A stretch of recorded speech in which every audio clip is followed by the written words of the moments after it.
उस वास्तविकता के किनारे से परे, जहां प्रकाश भी जाने से डरता है, कुछ हिलता है। क्या यह केवल एक मिथक है या फिर समय की गहराइयों से उठती एक भयानक सच्चाई? लेविथान, एक नाम जो भय के साथ फुसफुसाया जाता है, जिसे पवित्र ग्रंथों में लिखा गया है और जो हमारे सबसे अंधेरे विचारों में गूंजता है। लेकिन यह क्या है? एक राक्षस, एक देवता, या हमारी समझ से परे कोई शक्ति? अय्यूब 41 इसे एक ऐसे जीव के रूप में वर्णित करता है जो आग उगलता है, जिसके शरीर पर युद्ध कवच जैसी कठोर शल्कें हैं। भजन ग्रंथों में इसे एक देवता द्वारा मारे जाने का उल्लेख है और यशायाह की भविष्यवाणी बताती है कि यह एक दिन फिर से प्रकट होगा। लेकिन यह केवल मिथक नहीं है। इतिहास में कई संस्कृतियों ने लेविथान जैसे प्राणियों के बारे में बात की है। कनानी लोग लौटान से डरते थे, जो 7 सिरों वाला सर्प था।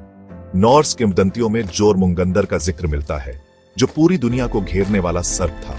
तो क्या यह सिर्फ एक कथा है या कोई छिपी हुई सच्चाई? विज्ञान कहता है कि हमने महासागरों का केवल 5% ही खोजा है। तो क्या कुछ ऐसा है जो अब भी छिपा हुआ है? क्या लेविथान अब भी वही है, देख रहा है, इंतजार कर रहा है?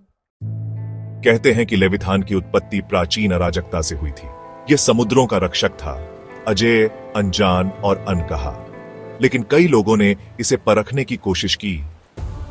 राजा, योद्धा और देवता सब ने इस दैत्य का सामना करने की कोशिश की। कुछ का दावा था कि उन्होंने इसकी चमकती हुई आंखें देखी हैं, तो कुछ ने कहा कि यह कोई द्वीप नहीं था, बल्कि खुद लेविथान का विशाल शरीर था। लेकिन कोई भी प्रमाण लेकर वापस नहीं आया। क्या लेविथान अजेय था, या क्या यह बस देख रहा था, अपने जागने के सही समय का इंतजार कर रहा था? क्या हो अगर यह सिर्फ एक कहानी नहीं, बल्कि एक चेतावनी थी? कुछ लोग कहते हैं कि एक दिन लेविथान फिर से उठेगा। कुछ मानते हैं कि यह कभी मरा ही नहीं था। लेकिन सबसे भयानक विचार यह है कि शायद लेविथान अभी भी वही है। शायद यह बस सो रहा है, धीमे स्वर में। और जब यह जागेगा, क्या हम तैयार होंगे?